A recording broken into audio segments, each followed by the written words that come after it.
Fire से संबंधित जो त्रुटि पाई गई है यथा जो है सो फिक्स फायर फाइटिंग का जो कमियां हैं और जो ऑक्यूपेंसी है बच्चों का जो है उस पर कुछ कमियां पाई गई है। यदि अनुपालन नहीं होगा तो निश्चित रूप से सील की कार्रवाई होगी।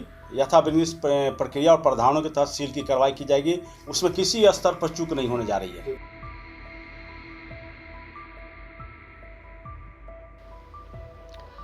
पटना में चल रहे कोचिंग विवाद के बीच अब खान सर की कोचिंग एक नई मुश्किल में घिरते नजर आ रही है।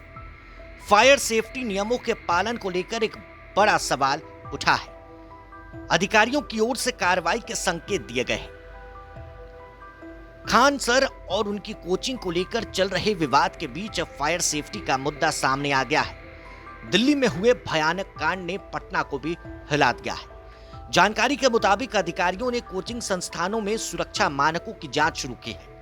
इसी दौरान खान सर की कोचिंग में भी फायर सेफ्टी से जुड़े नियमों के पालन को लेकर सवाल उठाए गए हैं। डीआईजी मनोज कुमार नट ने मीडिया से बातचीत में बताया कि सभी संस्थानों को निर्धारित सुरक्षा मानकों का पालन करना जरूरी है। यदि किसी संस्थान में गंभीर खामियां पाई जाती हैं, तो नियमानुसार कार्रवाई की जा सकती है। खान सर की कोचिंग भी सील हो सकती है। फायर सेफ्टी नियमों के तहत किसी भी बड़े शिक्षण संस्थान में पर्याप्त संख्या में अग्निशमन यंत्र, आपातकालीन निकास द्वार, सुरक्षा संकेतक और अन्य जरूरी इंतजाम होना अनिवार्य माना जाता है। अब ऐसे में एक तरफ फायरिंग मामले में खान सर बुरे फंसते हुए नजर आ रहे हैं, तो दूसरी तरफ खान सर एक और नए मामले में फंस गए हैं। अधिकारियों का कहना है कि जांच रिपोर्ट के आधार पर आगे का फैसला लिया जाएगा। कई तरह की त्रुटियां खान सर के कोचिंग में मिली है। क्या खान सर का कोचिंग अब सील होगा? इस बात की जानकारी डीआईजी मनोज कुमार नट ने मीडिया से दी है। जरा सुनिए। कोचिंग में जो ऑडिट किए हैं उसमें जो फायर से संबंधित जो त्रुटि पाई गई है यथा जो है सो फिक्स फायर फाइटिंग का जो कमियां हैं और जो ऑक्यूपेंसी है बच्चों का जो है उस पर कुछ कमियां पाई गई है। जो यदि वे उसका मीट कर देते हैं तब कोई बात नहीं है। यदि अनुपालन नहीं करते हैं तो वहाँ के जो संबंधित अग्निशमन वाले पदाधिकारी हैं और यहाँ के जो जिला अग्निशमन पदाधिकारी श्री रितेश पांडे जी हैं, वे लगातार इस पर काम कर रहे हैं। और हमारा मुख्य उद्देश्य है कि अनुपालन सुनिश्चित कराएं। मुझे ये नहीं, हम लोग का उद्देश्य ये नहीं है कि किसी प्रकार की कोई ट्रबल डालें।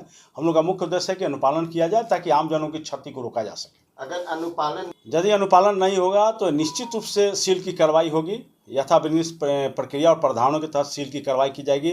उसमें किसी स्तर पर चूक नहीं होने जा रही है, क्योंकि हजारों बच्चे पढ़ते हैं उसमें। किसी भी स्तर पर चूक नहीं होने जा रही है। निश्चित रूप से कार्रवाई होगी। जो भी कानून का पालन नहीं करेंगे, नियमों का पालन नहीं करेंगे, उनके विरुद्ध सख्ती से कार्रवाई की जाएगी। सर, पूर्व में भी जो ऑडिट किया गया था उसमें बहुत सारे डिफॉल्ट थे। जिन लोगों के द्वारा नहीं अनुपालन किया गया उन पर कठोर कार्रवाई की जाएगी। और जिनका ऑडिट नहीं भी हुआ है, यदि वो बहुत सीरियस है मैटर, तो उनकी भी ऑडिट करके 7 दिनों का हम लोग मोहलत उनको देंगे। यदि गंभीर मामले है तो 7 दिनों का, यदि बहुत गंभीर नहीं तो 14 दिनों के अंदर अनुपालन करना होगा। यदि अनुपालन नहीं करते हैं तो उनको भी सील की कार्रवाई की जाएगी। इस पूरे मामले ने इसलिए भी चर्चा पकड़ लिया क्योंकि हाल के दिनों में खान सर और दूसरे कोचिंग संस्थानों से जुड़े विवाद लगातार सुर्खियों में रहे हैं। खान सर के कोचिंग के बाहर 2 जून की देर रात मारपीट और फायरिंग की वारदात हुई, जिसके बाद पटना के कदम कुआं थाने में एफआईआर दर्ज हुआ और खान सर भी नामजद इस एफआईआर में बनाए गए हैं। अब ऐसे में एक तरफ गिरफ्तारी की तलवार खान सर के ऊपर लटक रही है, तो दूसरी तरफ उनकी कोचिंग सील भी हो सकती है। फायर सेफ्टी से जुड़े मानकों को अगर 15 दिनों के भीतर पूरा नहीं किया जाएगा तो खान सर की कोचिंग सील हो सकती है। बने रहें प्रभात खबर डिजिटल के साथ। शुक्रिया।